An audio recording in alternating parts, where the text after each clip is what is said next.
السلام علیکم ورحمۃ اللہ وبرکاتہ۔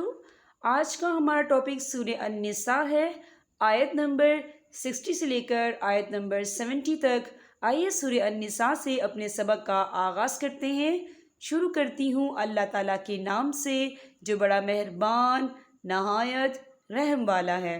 ترجمہ: کیا آپ نے انہیں نہیں دیکھا جن کا دعویٰ تو یہ ہے کہ جو کچھ آپ پر اور جو کچھ آپ سے پہلے اتارا گیا ہے اس پر ان کا ایمان ہے، لیکن وہ اپنے فیصلے غیر اللہ کی طرف لے جانا چاہتے ہیں، حالانکہ انہیں حکم دیا گیا ہے کہ شیطان کا انکار کریں۔ شیطان تو یہ چاہتا ہے کہ انہیں بہکا کر دور ڈال دے۔ ان سے جب کبھی کہا جائے کہ اللہ تعالیٰ کے نازل کردہ کلام کی اور رسول صلی اللہ علیہ وسلم کی طرف آؤ، تو آپ دیکھ لیں گے کہ یہ منافق آپ سے منہ پھیر کر روکے جاتے ہیں۔ پھر کیا بات ہے کہ جب ان پر ان کے کرتوت کے باعث کوئی مصیبت آ پڑتی ہے تو پھر یہ آپ کے پاس آ کر اللہ تعالیٰ کی قسمیں کھاتے ہیں کہ ہمارا ارادہ تو صرف بھلائی اور میل ملاپ ہی کا تھا۔ یہ وہ لوگ ہیں کہ ان کے دلوں کا بھید اللہ تعالیٰ پر بخوبی روشن ہے۔ آپ ان سے چشم پوشی کیجیے، انہیں نصیحت کرتے رہیں اور انہیں وہ بات کہیں جو ان کے دلوں میں گھر کرنے والی ہو۔ ہم نے ہر رسول کو صرف اس لیے بھیجا کہ اللہ تعالیٰ کے حکم سے اس کی فرما برداری کی جائے، اور اگر یہ لوگ جب انہوں نے اپنی جانوں پر ظلم کیا تھا تیرے پاس آ جاتے اور اللہ تعالیٰ سے استغفار کرتے اور رسول بھی ان کے لیے استغفار کرتے تو یقیناً یہ لوگ اللہ تعالیٰ کو معاف کرنے والا مہربان پاتے۔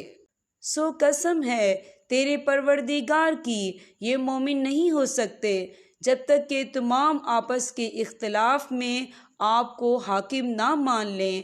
پھر جو فیصلے آپ ان میں کر دیں ان سے اپنے دل میں کسی طرح کی تنگی اور ناخوشی نہ پائیں اور فرما برداری کے ساتھ قبول کر لیں۔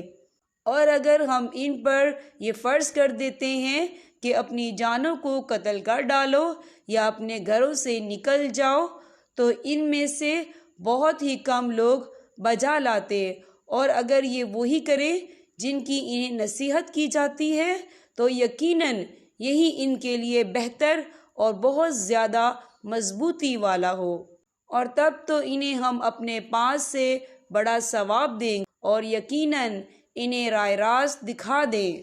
اور جو بھی اللہ تعالیٰ کی اور رسول صلی اللہ علیہ وسلم کی فرما برداری کرے وہ ان لوگوں کے ساتھ ہوگا جن پر اللہ تعالیٰ نے انعام کیا ہے، جیسے نبی اور صدیق اور شہید اور نیک لوگ، یہ بہترین رفیق ہیں۔